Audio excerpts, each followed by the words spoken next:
هيا السلام عليكم ورحمة الله وبركاته. وعليكم السلام ورحمة الله وبركاته. هيا ما يوتا تقافي ويسي قافة تشوف. إن شاء الله. هيا مكان كأنه جنب. أنا نوح علي نانجدا. السلام عليكم ورحمة الله وبركاته. وعليكم السلام ورحمة الله وبركاته. مكان كيسنين جنب. معك يوم راجلون أنجلا. السلام عليكم ورحمة الله وبركاته. وعليكم السلام ورحمة الله وبركاته. هيا مكان كأنه جنب. مكانك يا مهدي نانجلا. هيا السلام عليكم ورحمة الله وبركاته. وعليكم السلام ورحمة الله وبركاته. هيا مكان كأنه جنب. مكانك يا هنيني قاسم جامع. هنيني السلام عليكم ورحمة الله وبركاته. وعليكم السلام ورحمة الله وبركاته. هيا مكان كأنه جنب. جعفر ننجاني. هيا جاب. السلام عليكم ورحمة الله وبركاته. وعليكم السلام ورحمة الله وبركاته. هيا غافي غافتا جرا غافي واي اسلاماتي والقبته نموت اسي غافتو جرا هيا غافي سي غافتو في مي مكان كأنه جنب. نور الدين جيلان جرام. شما السلام عليكم ورحمة الله وبركاته. دعوتو تكين أكم أغرتم غيا هرأ غافي واي أمانتي إسلاما رت أكاسم رمضان كنا والقبته يجودا غافي نموتا هاga أرغني غافة جودا غر على تباني غافي غافة جودا فرأ رفني جروان تف وصلنا نفتين تورتين كيسا نولين هاتا وسنين جنة غمانوما وري يوتيوبي كينا هاريا تاتان شاميك سيمانتوب سبسكرايب غودا أكاسم وان هاريا في برنوتا ددا الرابر تاوان تف وصلنا نفتين سبسكرايب gochuudhaan akkasuma turtiin kennan waliin haa ta'u isiniin jedha amma gamanumaan gara gaafiitti deemnu waan ta'eef waliin turaan affeerraa kiyya. Assalaamu alaykum warahmatullahi wabarakatuh. وعليكم السلام ورحمة الله وبركاته. Maqaan kee eenyu jedhama? مكانك يا هنيني قاسم جامع. Hunayni gaafii wayii si gaafachuu fi gaafii waa'ee amantii islaamaa irra wal qabatee yoo nu hayyamne. ركون كبريون ربنا على فسو. Hayyee gaafiin maal jedha gaafiin inni dura Qur'aana keessatti bineensi Rabbiin maqaa dhahe guddaa fi xiqqaan bineensa kamii fi kami? والله ينبغي خير. Yaali mee xiqqoo mallee taatu. بالنسبة ربي مقاده. Qur'aana keessatti Rabbiin bineensi maqaa dhahe guddaa fi xiqqaan bineensa kamii fi kami? والله أدانا نانقل لي أما اللي. Hayyee gaafii itti aanu si dabarsa. Dubartii keessaa dubartii yeroo jalqabaatiif amante maqaan eenyu? دبرتي يرو دراري فهمت. مقاي سيدي. آمنة لا سيدنا آمنة. Aminaa jette?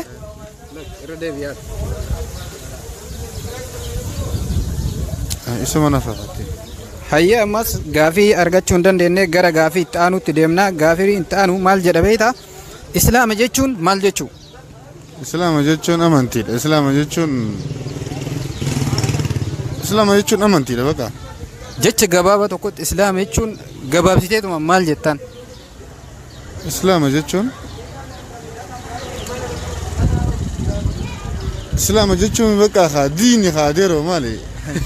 Diini hayyee unayni gaafiin waliin godhuu keetiif hedduu si galatooffanna. Gamanuma mee dargaggoota biyya kana keessa shabaaba as keessa jiraniif dhaamsitu maalime?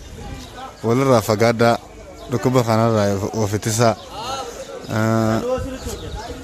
أكزمتي خيوتي سني دقتنا وان بيا باتنيف يا ددا افن دقتنا أمانتي تسن جبي فدا أكزمتي والجالدا تكم ما غيسان أرمم ما غيسان جبي فدا تكم ما غيسان جبي سا Hayyee unayni gaafiif deebiin waliin godhuu keetiif hedduu si galatooffanna galatoomisin jenna. Hayyee daawwattoota keenya akkuma agartan gaafiif deebiin kenna kallattiin akkuma itti fufee jira maarree gaafiif deebiin guyyaa har'aa waa'ee amantii islaamaatii namoonni hin beeknes ni barataa ka beekus irratti yaadata waan ta'eef warroonni hanga har'aa yuutuub chaanaalii keenya sabiskiraayib godhin shaameeks himantu sabiskiraayib gochuun akkasuma viidiyoo keenya laayik sheer godhaan jajjabeessaa turtiin keenya ammallee isin waliin. Assalaamu alaykum warahmatullaahi wabarakaatu. وعليكم السلام ورحمة الله وبركاته. Hayyee maqaan kee eenyu jedhama? مكانك يا مهدي نانجلا.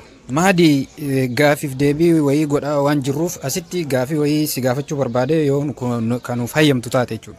إن شاء الله أقومت. Hayyee gaafiin gaafii waa'ee islaamaatii ramadaana kanaan wal qabatee jechuudha. Mahdi gaafii sadii si gaafadha. Gaafiin tokkoffaan namni abbaa malee dhalate eenyu? نبي إيسا. Nabi Iisaadha argattee jirta. Hayyee gaafii itti aanu gaafiin itti aanu maal jedha? Islaama jechuun maal jechuu? إسلام يجون إسلام ما يجوك إسلام يجون نمتكو مسلمة. Gabaabsitee jechi gabaabaa tokkotti islaama yoo jedhan maal jechuudha? إسلام يجون والله إسلام متين بيك. Hayyee bareeda haa ta'u. Hayyee gaafii itti aanu sahabaa yeroo duraatiif amane eenyu? بلال. Ka yeroo duraatiif amane. wallahi. Hayyee daawwattoota keenya akkuma agartan gaafii gaafatameef gaafii sadi keessa gaafii lama argatee jira. Maadiin waliin gaafii taasisuu keetiif galatoomi siin jenna. Inshallah uumaa miti isinis galatooma. Hayyee gamanuma mee nama ati dhaamsa dabarsituuf yoo jiraate Ramadaan Kariim kan ittiin jettu akkasuma ammootu nama biyya kana keessa jiru baqattoota biyya kana keessa jiru wanna itti dhaamtu yoo jiraate gamanuma. Dursa dura dhaamsa uummata musliimaa hundaafuu Ramadaan illee bagitti isin gahe rabbiin dhibee kanurraa kaasu jedha. Ramadaan baranaa akka Ramadaan biraallee ta'uu baatu alhamdulillah jecha. Du'aa godha manuma keenyatti illee yaa uf dagachuu osoo hin ta'in ibaadaa godha uuma duraan masgiidatti wanusan mana keenya deebinee ibaadaa godha. Du'aa godha rabbiin kadhachuudha. Alhamdulillah akka Ramadaan duraallee ta'uu baatu bareedaadha. Rabbiin nu eegu hundi keessan uf eegaa kan nama eegu rabbamu waan ta'eef isinis bakka jirtanitti uf eegaa jaa kan waan jira. Hayyee maadii galatoomi jecha daawwattoota keenya akkuma agartan gaafiif deebiin guyyaa har'aa waa'ee islaamaatiin wal qabatee namoonni beekan gaafii adda addaa wal yaadachiifnee namni hin beekne haa baratu ka beeku ammootu haa yaadatu jenneetiniin gaafii waa'ee islaamaatiin wal qabatu qabannee dhufne maarree akkuma agartan turtiin keessan akkuma waliin turetti osoo ta'u warroonni yuutuubii keenya hanga har'aa sabiskiraayib godhin jechuudha shaameeksi maantuuf sabiskiraayib gochuudhaan akkasuma viidiyoo nu dalaynu yoo isinitti tole laayik share gochuudhaan nu jajjabeessa laayik yoo gootan hamilee nuuf ta'a addunyaa wal barsiiftanii akkasuma galatoomaa isiniin jecha ammas gaafii deebiin keenya akkuma itti fufee jira nu daawwadhaa isiniin jira. Hayyee salaamu alaikum warahmatullahi wabarakatuh. Wa alaikum salaam warahmatullahi wabarakatuh. Maqaan keessan eenyu jedhama? Maqaan kiyya Umar Ajaloo naan jedhan. Hayyee Umara gaafii yoo kan hayyamtu taate gaafii wayii si gaafachuu fi gaafii waa'ee amantii irraa yoo nu hayyama nuuf goota. Inshallah waan beeknuun himna. Waan hin beekne islaam beeknu hin beeknu jennaan. Hayyee gaafiin akkana jedha waa'ee islaamaa irraa wal qabata. Gaafii sadii si gaafadha. Gaafii sadiin keessaa tokkoffaan maal jedha seeta? Haati Rasuulaa sallallahu alaihi wasallam maqaan eenyu? Amina binti Wahab. Amina jedhee argatee jira. Gaafii itti aanu deemnaa gamanumaan. Gaafiin itti aanu akkana jedha. Sahaabaan yeroo duraatiif amane eenyu? Sahaabaan Abubakar. Abubakar jedhee argatee jira. Hayyee gara gaafii itti aanu deemnaa. Gaafiin itti aanu Ramadaanni baranaa akka hijiraatti waggaa meeqaffaadha? 1141. Waggaa 1141. Hayyee Umara gaafiin waliin godhuu keetiif hedduu si galatoofannaa. Gamanumaan daawwattoota kennaa fi akkasuma shabaaba biyya kana keessa jiru dhaamsa ati dabarsituuf yoo jiraate carraa siif kenna. Bismillah salatu wassalamu ala rasulillah sallallahu alaihi wasallam. Sagantaa kana naaf feeruu keessaniif hedduu galatooma. Wannan jechuu barbaade yoo jiraate Ramadaanni barana alhamdulillahi rabbil alamin Ramadaana bara dabreetiif Ramadaana as dura dabarsaniin adda taraawiyaa waan adda addaa manatti akkan irraanfannee shabaaba kenna amma guyyaanuu qaata deemtee qaata fuula gad deebisne jabaadhaa taraawiyoo manatti illee akka waliin jirtaniin manatti jamaa godhaa salaataa rabbi sinaa gargaaru qaraatii quraana waa hunda jabaadhaa akkasitti du'aayii godhadhaa du'aayii nu godhaa dhibee baraa kanas koronaa kanas akka rabbi nurraa kaasu du'aayii nu godhaa. Inshallah. Assalamu alaikum warahmatullahi wabarakatuh. Waalaikumsalam warahmatullahi wabarakatuh. Galatoomi Umara. Hayyee assalamu alaikum warahmatullahi wabarakatuh. Waalaikumsalam warahmatullahi wabarakatuh. Hayyee mamaa yoo taate gaafii wayii si gaafachuuf. Inshallah. Hayyee maqaan kee eenyu jedhama? Ana Nuhu Aliyyi naan jedhan. Nuhu Aliyyiiti. Hayyee Nuhu gaafii waa'ee islaamaati. Waa'ee islaamaa irraa waa xiqqoo si gaafachuufi gaafiin akkana jedha. Islaama jechuun maal jechuudha? Egaa inshaallah islaama jechuun amantii islaamaa kana jechuun qulqulluu jechuudha. Amantii jaalatamaadha. Jechuma gabaabatti islaama jechuun maal jechuudha? Islaama jechuun amantii irra caalaa qulqulluudha jechuudha. Hayyee gimmaasha siif kenna. Kanaaf gaafii itti aanu gaafii lammaffaa si gaafadha. Gaafiin lammaffaan akkana jedha. Yeroo duraatiif Rasuulli sallallahu alaihi wasallam salaanni isaan salaatan salaata kami? Salaanni isaan salaatan salaata asraadha. Carraa takka qabda? Subhii. Salaata subhii tettee hin arganne. Hayyee ka ittaanu dabrinaa ka ittaanu ammootu Qur'aana keessa suuraan gabaabduun suuraa kami?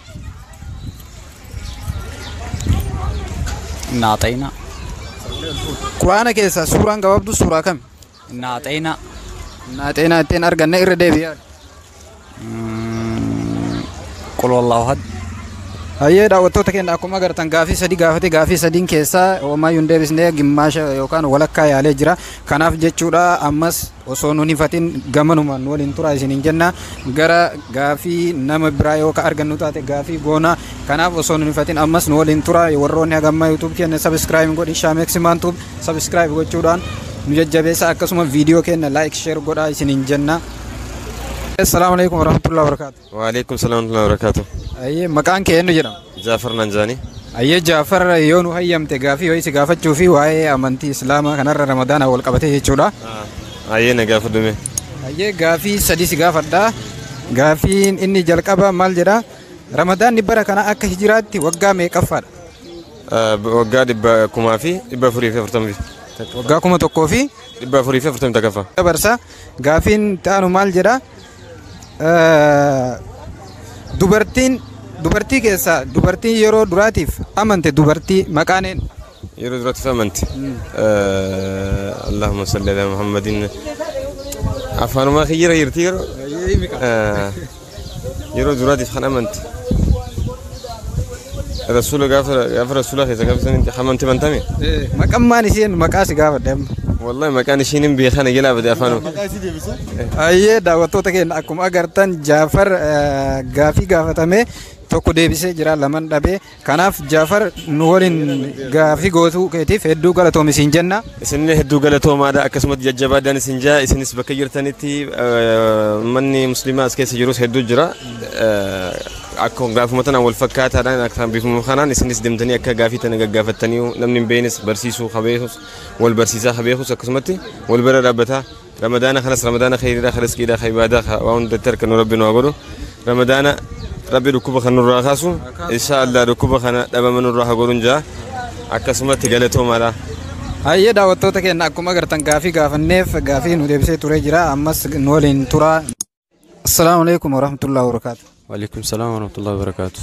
Hayyee gaafii gaafataa jirra gaafii waa'ee islaamaatiin wal qabatee namoota asi gaafachuu jirra hayyee gaafii si gaafachuu fi mee maqaan kee eenyu jedhama? Nuruddin Jeelaan jedhama.